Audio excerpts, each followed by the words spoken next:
कल भी हुसैन के सामने नरस रही थी, आज भी हुसैन के गुलाम के सामने नरस रही है।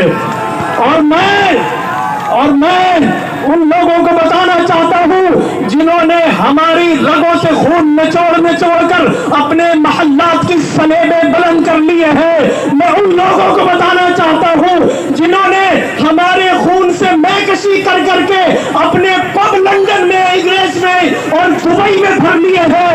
मैं उन्हें बताना चाहता हूं, जेल भरो, जेल भरो, जेल भरो, जेल भरो। हम इंशाल्लाह जरदारी सुन लो, इंशाल्लाह ये शहर कराची वाले इन जेलों में जाएंगे और तुम्हें बताएंगे कि हम में कितना जोश और कितना जज्बा है। और मैं आज देख रहा हूं एक वो खंबे वाले बाबा भी मुझे नजर कहीं नहीं आ रहे, हर जगह टंगे होते थे, कहीं पुल पे कहीं खंबे पे। जेल भरो, जेल भरो, जेल भरो, जेल भरो। हम इंशाल्लाह जरदारी सुन लो, इंशाल्लाह ये शहर कराची वाले इन जेलों में जाएंगे और तुम्हें बताएंगे कि हम में कितना जोश और कितना जज्बा है।